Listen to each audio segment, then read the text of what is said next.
শরীরের সবটুকু শক্তি দিয়া কঠিন থেকে কঠিন অন্তরের অন্তঃস্থল থেকে চূড়ান্ত মহব্বতের পরিচয় আওয়াজকে উজাড় করে আরেকবার নবীর নামে দরুদ পড়েন সবাই এক আওয়াজে। আবার পড়েন। একবার পড়েছেন 3টা পুরস্কার পেয়ে গেছেন, 10টা গুনাহ মাফ হয়ে গেছে, 10টা নেক আমল নামায় যোগ হয়েছে। আপনার মর্যাদা রব্বে করিমের দরবারে 10 গুণ বেড়ে গেছে। হরকে বাশদ আমিলে সাল্লু মুদাম আতেশে দুজুক শাওয়াত বরওয়ে হারাম। বেশি বেশি বেশি বেশি দরুদের আমল করার তৌফিক আল্লাহ আমাদেরকে দান করেন। বাঙালির বদ অভ্যাস, জেলাফি না থাকলে দরুদ পড়ে না। অথচ যেখানে থাকবেন, হাঁটেন, চলেন, বসেন, সর্বাবস্থায় দরুদ লাগবে কি লাগবে না? বসে আছেন দরুদ পড়েন, শুয়ে আছেন দরুদ পড়েন। যত জমিনে দোয়া হবে দরুদ ছাড়া কোনো দোয়া কবুল হবে না। মসজিদে ঢুকতে দোয়া আছে না নাই? দরুদ ছাড়া পড়েছেন, কামিয়াব হয়নি। বের হইতে দোয়া আছে না নাই? দরুদ ছাড়া দোয়া পড়েছেন, কামিয়াব হবে না। মসজিদে ঢুকতে প্রথম সুন্নাত ডান পাও দাও, দ্বিতীয় সুন্নাত বিসমিল্লাহ বলো, তৃতীয় সুন্নাত দরুদ পড়ো, চতুর্থ সুন্নাত হলো দোয়া পড়ো, পঞ্চম সুন্নাত হলো ইতিকাফের নিয়ত করো। খবর নাই? ওলামায়ে কেরাম দরুদ সহ বিসমিল্লাহ সহ দোয়াটা এভাবে আমাদের শিখিয়েছেন। এমনকি রাসূলের রওজা মুবারাকে সালাম দিতে যখন হাজী সাহেবরা ঢুকেন, ওই গেটের মুখে লেখা আছে বিসমিল্লাহি ওয়াসসালাতু ওয়াসসালামু আলা রাসূলিল্লাহ আল্লাহুম্মা গফির লি ওয়াফতাহ লি আবওয়াবা রাহমাতিক। আবার যখন বের হবেন বিসমিল্লাহি ওয়াসসালাতু ওয়াসসালামু আলা রাসূলিল্লাহ আল্লাহুম্মা ইন্নী আসআলুকা মিন ফাদলিক। বের হতে হবে কোন পা দিয়া? কোন পা? ডান পা। খুব খেয়াল করবেন। মসজিদ থেকে বের হতে হবে বাম পা দিয়া। খেয়াল করেন, জুতার মধ্যে ঢুকবে আগে ডান পা। যখন হাঁটা শুরু করবেন তখনও শুরু হবে কোন পা দিয়া? পেছ লাগার কথা, কিন্তু বের হতে হবে বাম পা দিয়া। জুতার মধ্যে প্রথম পাও ঢুকবে ডান, হাঁটা শুরু হবে ডান। কেমনে তরতিব করবেন? বাম পা দিয়া বের হইয়া বাম জুতার উপরে পা রাখবেন। জুতার ভিতরে না উপরে? এরপরে ডান পা ঢুকাবেন, এরপরে বাম পা ঢুকাবেন। দোনো পা জুতার ভিতরে লেবেল হয়ে গেল। এবার ডান পা দিয়া কদম শুরু। জান্নাত পাওয়া এত সোজা। এক সাহাবী আবু হুরায়রা রাদিয়াল্লাহু তাআলা আনহুকে বলেন, ও আবু হুরায়রা, নবীজির একটা হাদিস আমাকে শুনান তো। আবু হুরায়রা রাদিয়াল্লাহু তাআলা আনহু তিনি বলেন, আসেন শুনাই। বসাইয়া বলতেছেন, নবী আমাকে একটা হাদিস শুনাইছেন এমন অবস্থার মধ্যে যখন একটা ঘরের ভিতরে আমি আর নবী ছাড়া কেউ নেই। এটা বইলাই বেউস হয়ে গেছে। চিৎকার দিয়া। কিছুক্ষণ পর হুশে আসার পরে আবার এই এক কথা, ওই হাদিসটা আপনাকে শুনাবো যেই হাদিসটা রসুল আমাকে শুনাইছেন এমন হালাতে যখন রসুল আর আমি আবু হুরায়রা ছাড়া কেউ ছিল না। আবার চিৎকার দিয়া বেহুশ হয়ে গেছে, আবার হুশে আসছেন, আবার বলতেছেন রসুল আমাকে হাদিসটা মোহাব্বত লাগায় শুনাইছেন এমন এক অবস্থার মধ্যে যখন একটা ঘরের ভেতরে আমি আর রসুল ছাড়া কেউ নাই। আবার বেহুশ। কয়বার হইল? তিনবার। হুশে আইসা চতুর্থবার বলে, নবী হাদিস শুনাইছেন কিয়ামতের ময়দানে দুনিয়ার সমস্ত আহলে হকদের নজরে নিশ্চিত জান্নাতি তিনটা মানুষ, আল্লাহ তাকে হাজির করবেন তিনজনকে। এরা জান্নাতি না জাহান্নামী? কথা বলো। দুনিয়ার নজরে কি? জান্নাতি। এই তিনজনকে রসুল বলেন আল্লাহ সামনে দাঁড় করাইয়া তিনজনার হালাত জিজ্ঞাসা করবেন একজন একজন, আর বলবেন এই জাহান্নামের ফেরেশতা, এদের হাতে হ্যান্ডকাপ লাগায় জাহান্নামে নিয়ে যাও। এমন কোন তিন ব্যক্তি নিশ্চিত দুনিয়ার আলেম, দুনিয়ার হক্কানীদের নজরে জান্নাতি, কিন্তু আল্লাহ তদন্ত করে করে করে করে বলবেন এই প্রথম সিরিয়ালের জনকে জাহান্নামে নাও, দ্বিতীয় সিরিয়ালের ব্যক্তিটাকেও জাহান্নামে নাও, তৃতীয় সিরিয়ালের ব্যক্তিকেও জাহান্নামের শিকল লাগায় নিয়ে যাও। বড় কঠিন কথা। দুনিয়ার সবার নজরে তারা জান্নাতি,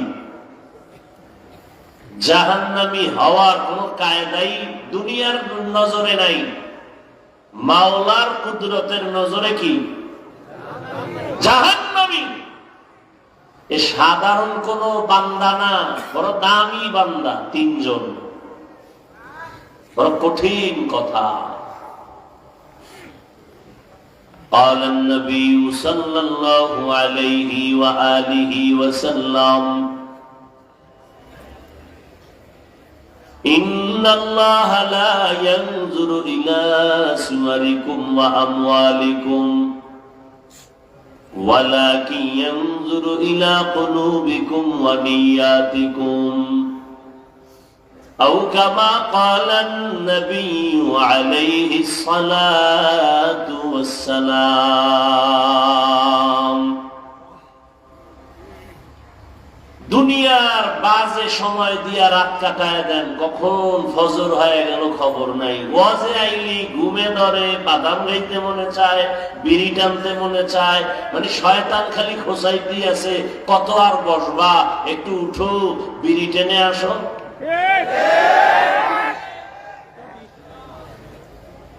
ওই যে আমি বলি না, যারা শয়তানে ধরে কাম থুইয়া কাম করে।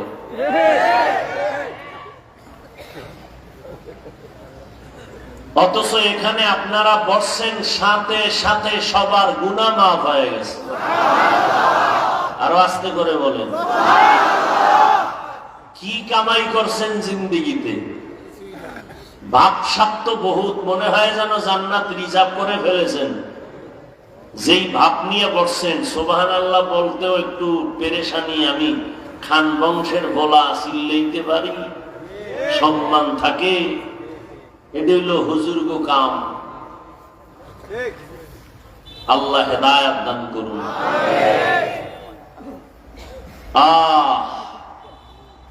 এখানে যতক্ষণ এই মজলিসটা চলমান ততক্ষণ অনবরত আল্লাহ তাআলা রহমত বর্ষণ করবেন, এবং এই পুরা প্যান্ডেলকে ফেরেশতারা হাতে হাত লাগায় বেষ্টন করে আছেন। বিশ্বাসের নাম ঈমানদার, অবিশ্বাস করলে বেঈমান। এবং আশ্চর্য, এইরকম এক মজলিস আল্লাহ আরশে আজিমে ফেরেশতা দিয়ে মিলাই দিয়েছেন। আল্লাহ সব জানেন না, সব দেখেন না? এরপরও ফেরেশতাকে বলে, এই ফেরেশতারা, খাদ্যহর মাদ্রাসার ময়দানে এরা কারা আসছে, কেন আসছে? ও আল্লাহ, তোমার কিছু গুনাহগার গোলাম তোমাকে চায়, তোমার জান্নাত চায়, জাহান্নাম থেকে মুক্তি চায়। ফেরেশতারা বল, এরা আমাকে কোনদিন দেখছেনি? বলে না, কোনদিন দেখে নাই। যদি দেখতো, ফেরেশতারা বলে কলিজা দিয়ে তোমাকে পাওয়ার জন্য পাগল হয়ে যাইত। আমার জান্নাত দেখছেনি? বলে না, দেখে নাই। যদি দেখতো, বলে কলিজা দিয়া জান্নাতে ঢোকার জন্য বেকারার হয়ে যেত। আমার জাহান্নাম দেখছে নাকি? না। যদি জাহান্নাম দেখতো তো কেমন করতো? বলে জীবন বনে ভাগার জন্য প্রচেষ্টা চালাইতো। ফেরেশতারা, তোদের সাক্ষী বানায় বলতেছি, তোরাই তো এক সময় বাধা দিছিলি মানুষ বানাবার কোনো প্রয়োজন নেই, এরা আমার ইবাদত করবে না। আজ আমি বলে দিলাম, তোমাদের সাক্ষী বানাইয়া বললাম, যত মানুষ এখানে আসছে তোমরা সাক্ষী হয়ে যাও, এদের জীবনের সব গুনাহ আমি মাফ করে দিয়েছি।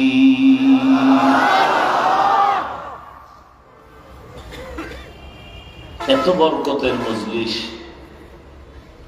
তাই এমন একটা মজলিস,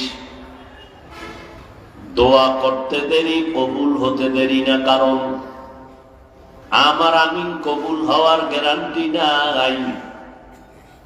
ময়দানের ভেতরে আপনাদের বহু আল্লাহর গোলাম এখানে আছেন, যাদের আমিন বলবে ফেরত যাবে না। আল্লাহ এ মাহফিল পুরা অঞ্চলের জন্য হেদায়েতের ওসিলা বানায় দেন। মাহফিলের বরকতে পুরা অঞ্চলের সমস্ত কবরওয়ালাদের জান্নাত দান করেন। আমাদের হায়াতে আল্লাহ বরকত দান করেন। সবাইকে মিলেমিশে সুশৃঙ্খল জীবন যাপনের তৌফিক দান করেন। গতকাল এবং আজ দেশের শীর্ষস্থানীয় হযরত উলামায়ে কেরাম কোরআন সুন্নাহ ভিত্তিক দিক নির্দেশনামূলক আলোচনা রেখেছেন, আপনারা শুনেছেন। আল্লাহ উলামায়ে আহলে হকদের আলোচনাগুলো আমাদের আমল করার তৌফিক দান করেন। উলামায়ে হযরতদের ইজ্জতের হেফাজত আল্লাহ করেন। আমার দেশে যারা উলামায়ে কেরামের ইজ্জতকে ছোট করার ষড়যন্ত্রে মিডিয়ার মাধ্যমে, ফেসবুকে লেখার মাধ্যমে চক্রান্ত করে, আল্লাহ ওদের হেদায়েত দান করেন। আল্লাহ পাকের ইলমে যদি হেদায়েত না থাকে, ওদেরকে আল্লাহ পাক কুদরতের হাতে দমন করে দেন। বয়ান শোনার থেকে বেশি বরকত দোয়া, কিন্তু আমরা বয়ান শোনার খুব আবেগ নিয়ে বসি, দোয়ায় শরীক হতে চাই না। দীর্ঘদিন ধরে এই প্রোগ্রামের প্রচারণা, অনেকেই পাক্কা নিয়ত করেছিলেন আসবেন, জরুরি কারণে আসতে পারেননি। এদের কারণটা আসলেই যদি জরুরি হয় তো না আসলেও আসার সওয়াব পেয়ে যাবেন।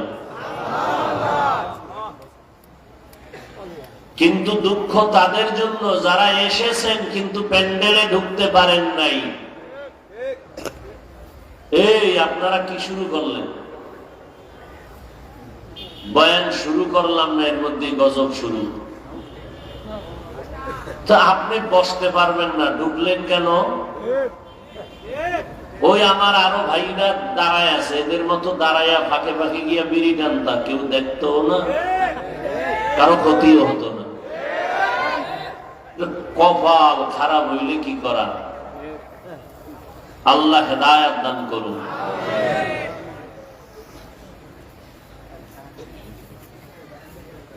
কিয়ামত খুব দ্রুত গতিতে, বিদ্যুতের চেয়েও গতিবেগে আগায় আসতেছে কিয়ামত, আমাদের অপরাধের কারণে। দেখেন না আজকে ভূমিকম্প হয়েছিল,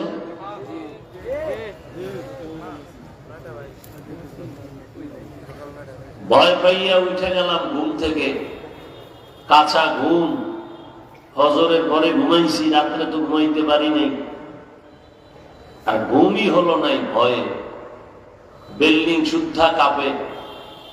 চিন্তা করলাম মাত্র কয়েক সেকেন্ড, আল্লাহ যদি এটা 1 মিনিট রাখে, জমিন ধ্বংস করতে তো 1 মিনিটও লাগে না, সব শেষ।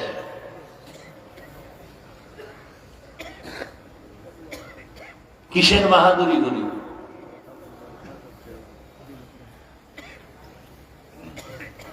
করোনা গেল,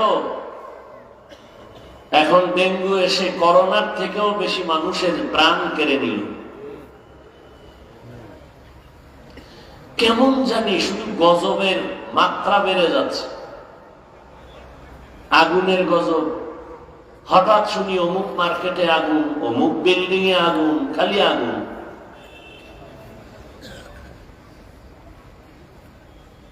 এরপর আমরা সোজা হই না। ওই যে বললাম, যারা ওয়াজের প্যান্ডেলে ঢুকেন নাই, এরা কোথায়?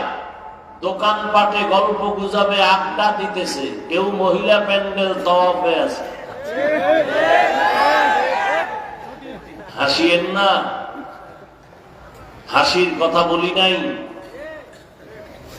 লজ্জা থাকলে কান্নার কথা। লজ্জা নাই তো? ১৫০০ বছর আগে রাসূল বলে গেছেন, লা ঈমানা লিমান লা হায়া আলা, যাদের লজ্জা নাই তাদের ঈমান নাই। এই প্যান্ডেল কি হাসির প্যান্ডেল না কান্নার প্যান্ডেল? হাসেন কেন? আল্লাহ বলেন, ফাল ইয়াযহাকু কালিলা, কম হাসো, ওয়াল ইয়াবকু কাসীরা, বেশি কাঁদো। কান্না নাই, কান্নার প্যান্ডেলে বসিয়াও কাঁদে না। এমন কপাল পুড়ছে যে আর একজনে কান্না করলে তাও পছন্দ করে না। কি কয় জানেননি? দেখ লজ্জা নাই, কেমনে কাঁদে। ওরে তোমারে তো জুতার বাড়ি দিয়ে জিজ্ঞাসা করা দরকার, কান্নার প্যান্ডেলে বইছো, ও বেহায়া বেলাজা, তোমার চোখে পানি নেই কেন?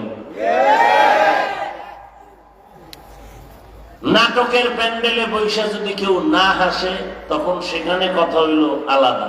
এই ভাই, হাসির প্যান্ডেলে বসছো, হাসো না কেন? এটা তো কান্নার প্যান্ডেল, কাঁদবেই। কান্না নাই কেন? এটা আশ্চর্য। কান্না করা আশ্চর্য না, কান্না নাই কেন? গুনাহ করে করে দিলকে পাথর বানিয়েছ গুনার কারণে, শক্ত পাথর। এই শক্ত পাথরওয়ালা দিলওয়ালার চোখে বানিয়ে আসে না। দিল নরম করার একমাত্র মেডিসিন তাহাজ্জুদের নামাজ। অতিও গভীর হয় রজনী যখন, নীরবে প্রভুর নাম জপিও তখন। প্রভুর করুণা যদি পাইবারে চাও, গভীর রাতে উঠে প্রভুর গুণগান গাও। গল্প করে কত রাত কাটাইলি রে বাঙালি যুবক বৃদ্ধ মুসলমান। বিবাহের অনুষ্ঠানে নাচতে নাচতে কত রাত কাটায় দিলা। কি মিশা কইতেছি?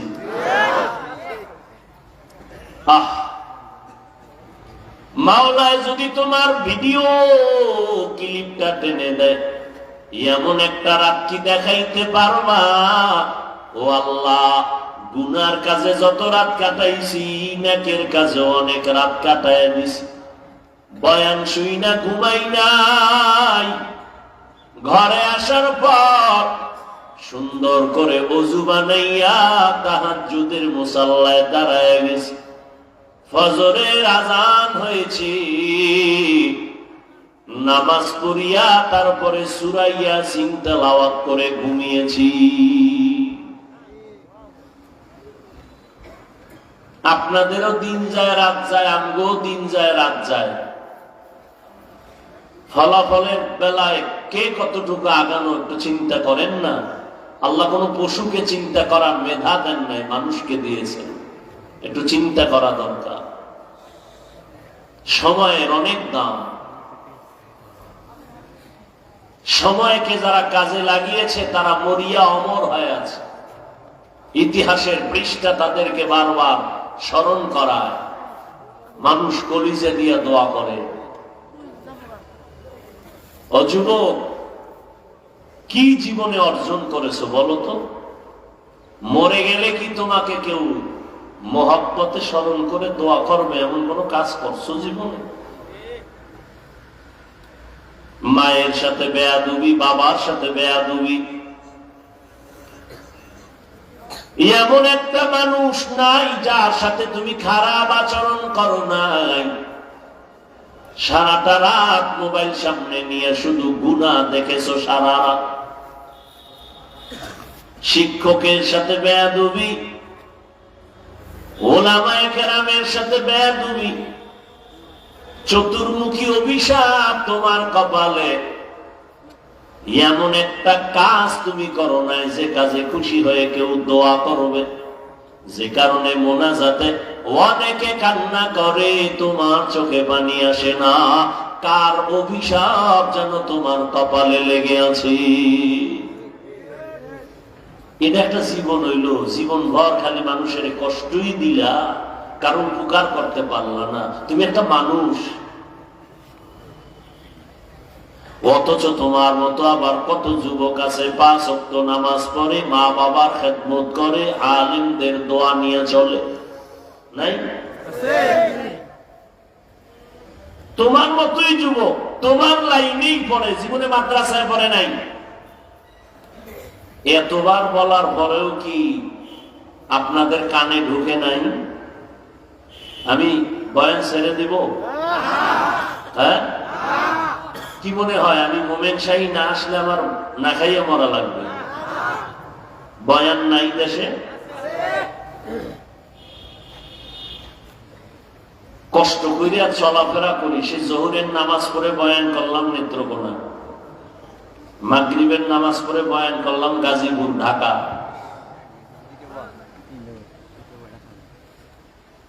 এখানে আসলাম 9টায়।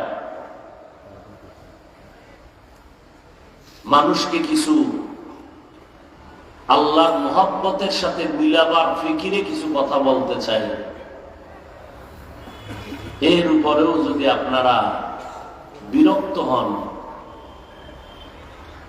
বিভিন্ন প্রতিবন্ধকতা তৈরি হয়, বড় আফসোস।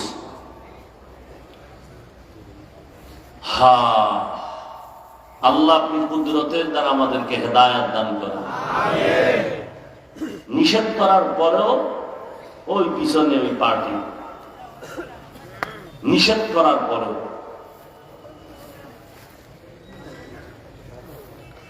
আশ্চর্য বিষয়, আমরা এমন মুরব্বীর থাপ্পড় আর লাথি খাইয়া দোয়া নিয়া এই স্টেজে বসছি, যারা বয়ান করার সময় মানুষ গলা কাটা মুরগির মতো ময়দানে চিল্লাইতো।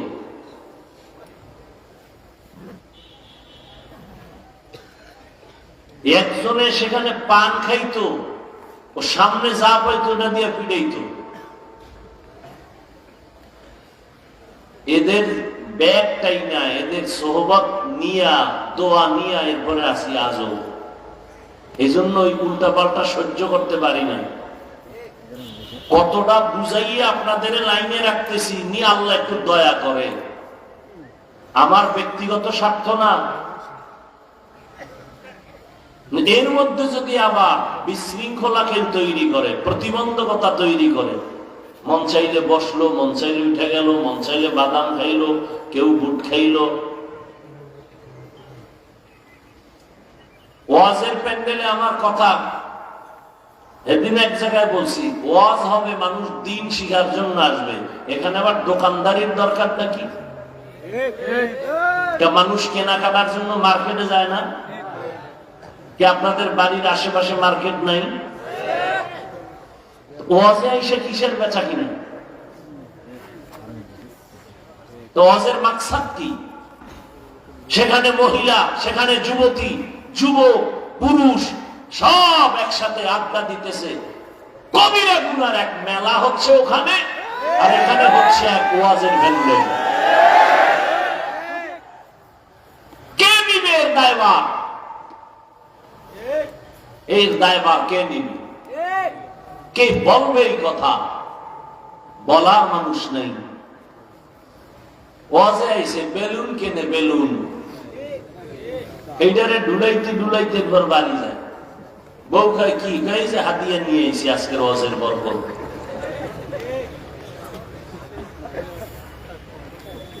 আহ, এ জীবনে না করিলাম বন্দেগী, গুনাহ করে কাটাইলাম জিন্দেগী। তওবা করে আবার তওবা ভাঙ্গিলাম।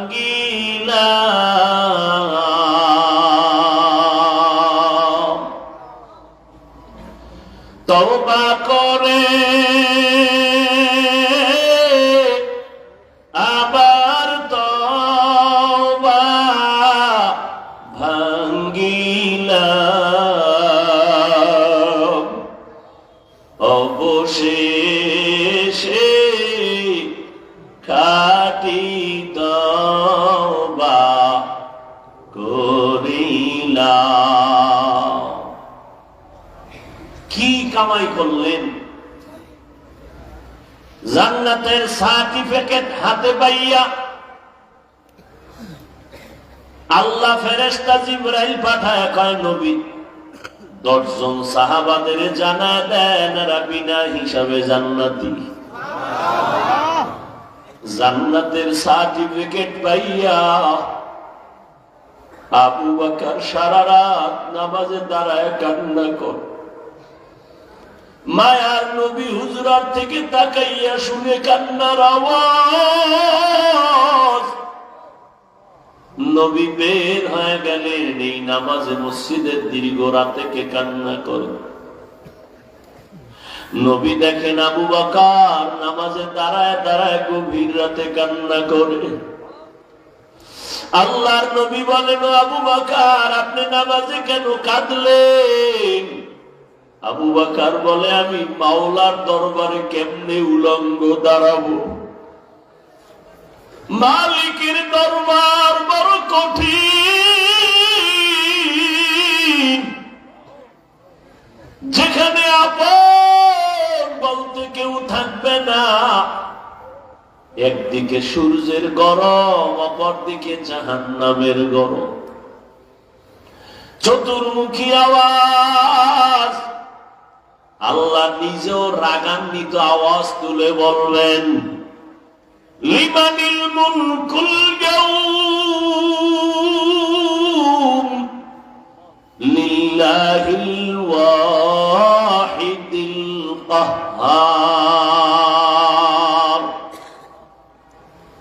ও যুবক,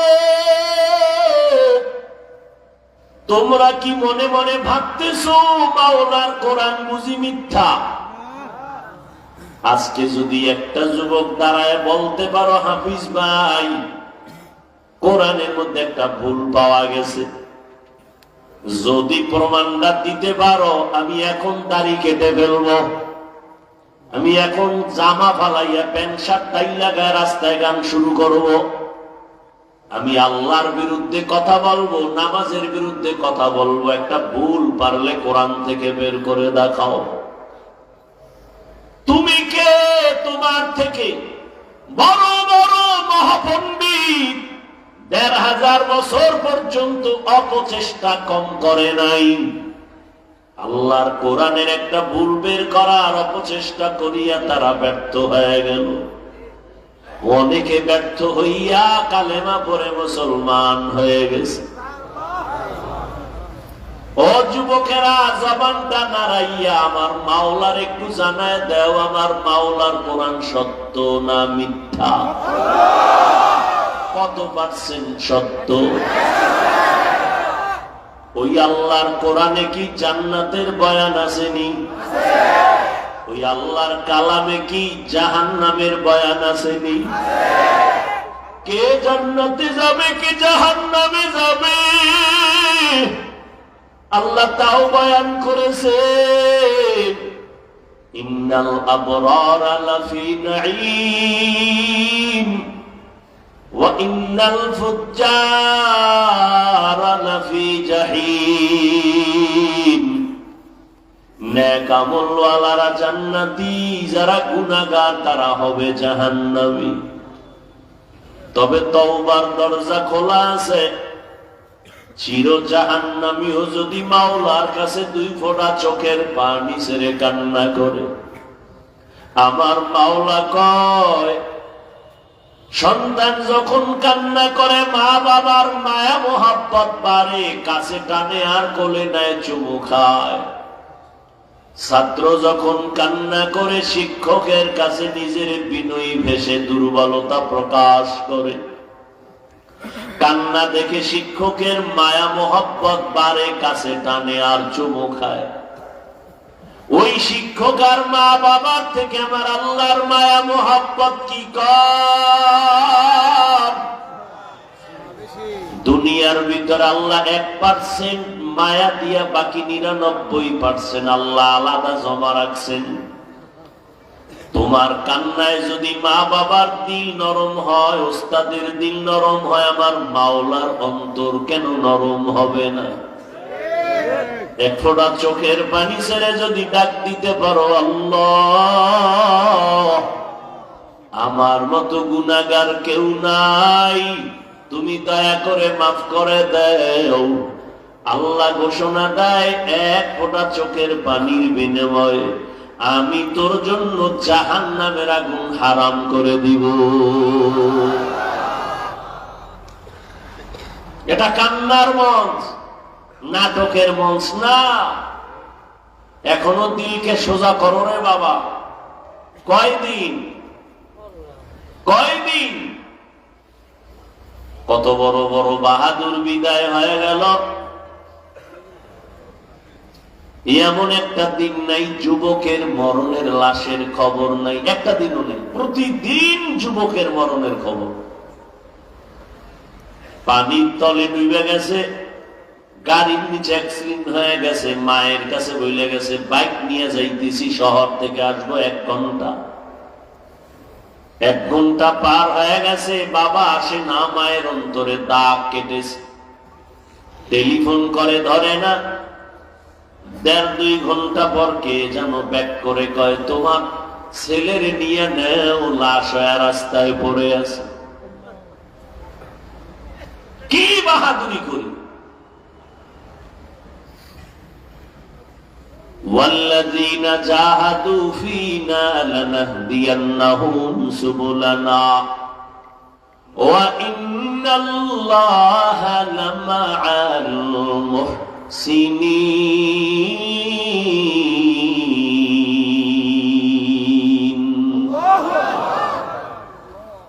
আল্লাহ বলেন, যারা চেষ্টা করে আমাকে পাওয়ার জন্য, আমি আল্লাহ তাদের জন্য বহু রাস্তা খুলে দেই, যাতে করে আমাকে পেয়ে যায়।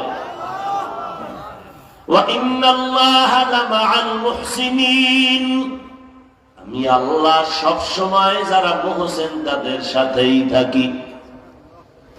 ছোট একটা হাদিস পড়েছি, নবী বলেন, মান তাওয়াযা লিল্লাহ রাফাআহুল্লাহ। যারা আল্লাহর জন্য নিজের বিনয়ী করে, ছোট বানায়, আল্লাহ তাদের মর্যাদা বড় বানায় দেয়। কষ্ট হইতেছে তো? আমিও বেশি টাইম আপনাদের অন্তত আজকের জন্য নিব না, কারণ শুরুর থেকেই মনটা খারাপ করে দিয়েছে অনেকে। এই জন্য আমি খুবই সংক্ষেপে তর্জমাটা শেষ করলাম। এবার আর 10 মিনিট শুধু ব্যাখ্যা করে দোয়ার দিকে আগে যাব। লিকুল্লি শাইইন জিনাতুন ফিল ওয়ারা ওয়া জিনাতুল মারই তামামিল আদাবি আজ খোদা খাইমে তৌফিক আদব বেআদব মাহরুম গাশত আজ ফজলে রা। এমনি তো আইতাম না, কাসিমি শাহ হুজুর দামাত বারাকাতুহুমের কারণে কিছু কিছু প্রোগ্রাম আগের তুলনায় বাড়ায় দিছি। কারণ এই সমস্ত অঞ্চলে আসলে মানুষের মনও বুঝি না, বয়ানও বুঝি না। সারাক্ষণ চিল্লানের পরেও কয় মন মতো অজয় নাই। এর জন্য নতুন কোরআন লাগবে না কি লাগবে আল্লাহই ভালো জানে। আর এক সময় তো আইছি অনেক অনেক 2 দিন 3 দিন থাইকা ওয়াজ করছি। সেই ছাত্র জীবন থেকে প্রোগ্রাম করতাম। আমার তো মনে হয় না মুক্তাগাছার কোন এলাকা বাদ আছে বয়ান করা ছাড়া। মোমেন শাহী আশেপাশে যত অঞ্চল, মোটামুটি জামালপুর, শেরপুর, বাদ আর নাই। যতটুকু সম্ভব মানুষের দোয়া নেওয়ার চেষ্টা করেছি, বেয়াদবি করি নেই। আল্লাহ মানুষের জীবনের সফলতার মূল চাবি আদব। যার মধ্যে আদব নাই, ও যত বড় শিক্ষিত হোক ওর কোনো মূল্য নাই, কারো কাছেই দাম নাই। জীবনের আদব বলা চরিত্র বড় মহামূল্যবান সম্পদ। আল্লাহ বলেন, তোমরা চেষ্টা যদি করো আমাকে পাওয়ার জন্য, আমি অনেক রাস্তা খুলে দিব। একটা না, অনেক। কার জন্য আল্লাহ অনেক রাস্তা খুলবেন? যে চেষ্টা করবে। কাকে পাওয়ার? জবান খুলেন, কাকে পাওয়ার? আল্লাহকে পাওয়ার। আল্লাহকে পাওয়ার জন্য যে চেষ্টা করে।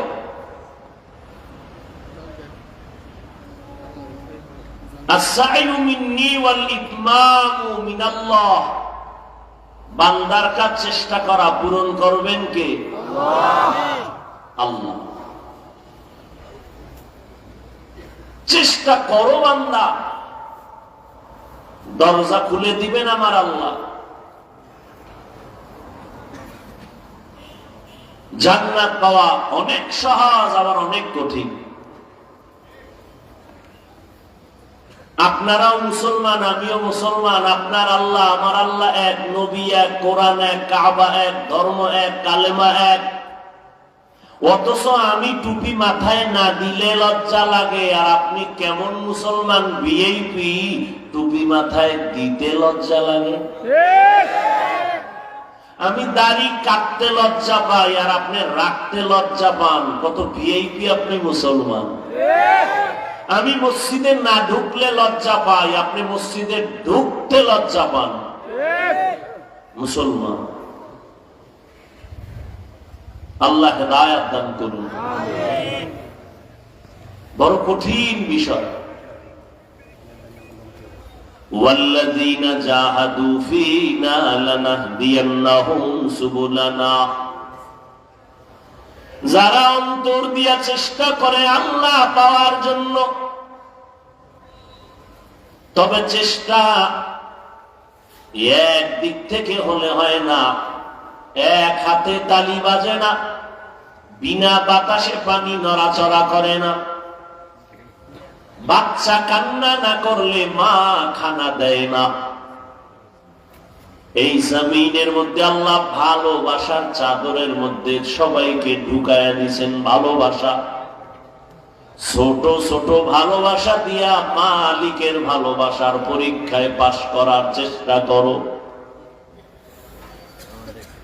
মাকে ভালোবাসো কেন, বাবাকে ভালোবাসো কেন? ওই মা তোমার আপন, কিন্তু ওই মায়ের থেকেও আমার আল্লাহ আরো আপন। আমার মা আমাকে খানা দেয়, আমার বাবা বস্ত্র দেয়, কিন্তু আমার বাবা আমার কণ্ঠ দেন নাই। আমার বাবা আমার জন্য সূর্য বানায়া দেন নাই, আমার প্রয়োজনে বাতাস আমার আব্বা দেন নাই, আমার কথা বলার মেশিনটা চালু রাখার ক্ষমতা আমার আব্বা দেয় নেই, আমার চোখের পাওয়ার আমার আব্বা দেয় নাই। সব পেছনে দেওয়ার মালিক একজন, তিনি কে? কাদের কুদরত দারি বার কামাল, আনতা রব্বি আনতা হাসবি যুল জালাল, তুহি কাদের জলিলুল্লাহ জাহাদার, বহর হালে তুহি মেরা নিগাহদার। দুই ভাই যদি মিল না হয়, ওখানে ভাইয়ের মধ্যে ভালোবাসা ফুটে না। দাম্পত্য জীবন, স্বামী আর স্ত্রীর মন যদি এক না হয়, ফুলের বাগানে ফুল ফুটে না। ঠিক নেই? ওমরে ফারুক বসে আছেন মসনদের ভেতরে, খেলাফতের আদালতে। হঠাৎ তাকায় দেখেন এক আল্লাহর বান্দা একটা শিশু বাচ্চা কাঁধের মধ্যে নিয়ে বড় আদর করতেছে। খলিফাতুল মুসলিমিন ওমরের নজর পড়ে গেল।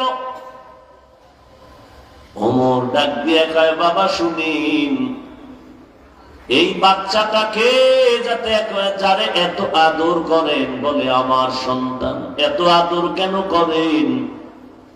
এটা তো স্বাভাবিক আদরের থেকেও বেশি হয়ে গেল।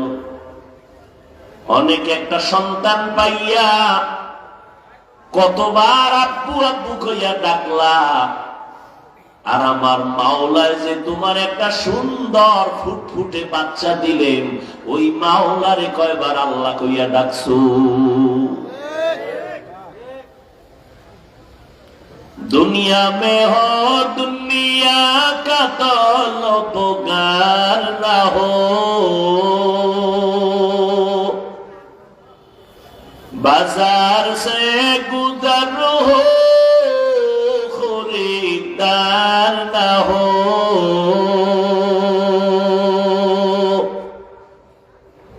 दुनिया में हो दुनिया का तलबगार ना हो, बाजार से गुजर हो खरीदार ना हो, ये दुनिया एक मिसले कागज फूल है, ये दुनिया एक मिसले कागज फूल है, जिंदगी में बंदगी तू कर नहीं, जिंदगी में बंदगी तू कर नहीं, जिंदगी में बंदगी शर्मिंदा है, जिंदगी में बंदगी शर्मिंदा है। এরে আল্লাহর গোলাম ওমরে ফারুক ডেকে বলেন, বাবা সন্তানটাকে এত অস্বাভাবিক আদর কেন করেন? আল্লাহর বান্দা বলেন, খলিফাতুল মুসলিমিন, এই সন্তানটা আমি পাইতে গিয়া কত ইতিহাসের পেছনে রচিত হয়ে আছে আমার অন্তরে। দুনিয়ার মানুষ জমিনের মধ্যে সন্তান পায়, আব্বু কায়া ডাকে। আমার কাদের সন্তান জমিনের কোন সন্তান না, এ সন্তান হলো জমিনের নিচের থেকে আমি এনেছি, মাটির নিচের, এটা আমার সন্তান। তুমি এটা কি কও? জমিনের উপরে সবাই সন্তান পায়, তুমি জমিনের ভিতরে পাইলা কেমনে? আল্লাহর বান্দা চোখের পানি ছেড়ে কান্না শুরু করলেন। পয়গম্বরের সাহাবী যায়েদ বিন আসলাম রাদিয়াল্লাহু তাআলা আনহু তার বাবার থেকে এই ঘটনার বিবরণ দিচ্ছেন। আল্লাহর বান্দাকে ওমর বলে, আপনি বলেন আপনি সন্তান মাটির নিচের থেকে কেমনে সংগ্রহ করেছেন, কিভাবে? আল্লাহর বান্দা বলেন, ও খলিফাতুল মুসলিমিন, আল্লাহ আমাকে একটা নেককারিনী বিবি দান করেছেন, কপাল আমার ধন্য। আমি যদি একটু গাফলতি করি, আমার স্ত্রীর মধ্যে আমলের বেলায় কোনো গাফলতি নেই, আমাকে পর্যন্ত সতর্ক করে, ঘুমের থেকে আগে আগে উঠে আমাকে উঠায়, ওযুর পানিটা পর্যন্ত আগায় দেয় আমার স্ত্রী। ধন্য কপাল আমার, আমাকে যে কোনো বিপদে আমাকে সান্ত্বনা দেয়, কলিজা ঠান্ডা হয়ে যায়। আল্লাহ কইছে, চেষ্টা করা তোমার কাম, ফলাফল দেওয়ার কাম আমার আল্লাহ। আমার স্ত্রী চেষ্টার মধ্যে কোনো ত্রুটি করে নাই। খলিফাতুল মুসলিমিন হযরত ওমর ঘটনা শুনতেছেন অধীর আগ্রহে।